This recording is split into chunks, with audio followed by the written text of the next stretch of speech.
Oho! Oi, bičiuliai, čia ne Kalėdų senelis. Labas vakaras, čia Alytaus miesto meras Nerijus Cesiulis su šeima. Paplokite jiems. Merė, duodu jums suteikiu žodį. Labas vakaras, alytiškiai. Labas vakaras, mūsų gražaus miesto svečiai. Iš tikrųjų, žiūriu nuo scenos, kiek čia jūsų daug šį vakarą.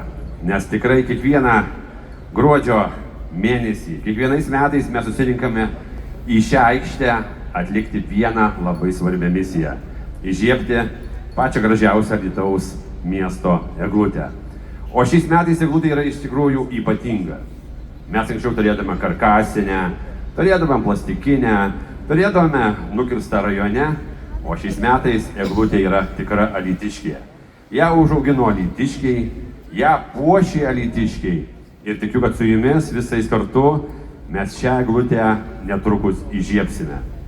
Bet žinote, elfai pabėgo ir man reikės jūsų pagalbos. Vaikai, ar čia jūsų yra?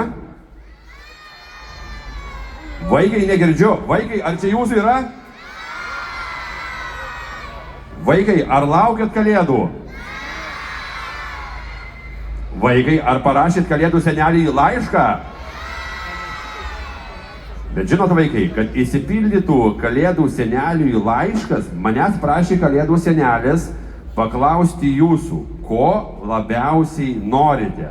Aš suskaičiuosiu, palaukit, Lego, išgirdžiu. Aš suskaičiuosiu iki 3 ir jūs garsiai šaukite, ko norite. Gerai? 1, 2, 3. Žinot, daugiausiai girdėjau telefono, bet tikėtina yra ir kitų norų.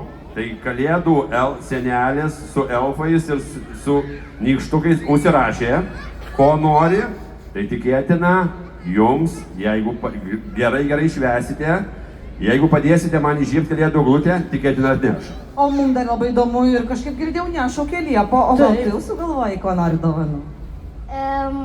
Sesės ir nagų. Sesės! Užsirašė elfai iš karto. Plojimai Liepai. O tu, ąžuolai, o tu ko norėtum kalėdų proga? Broliuko? Ne, aš norėčiau gal, kad saldesnis būtų gyvenimas saldainių ir visai neprašaliai būtų koksai 10. 10, paplokime ąžuolui. Ačiū labai.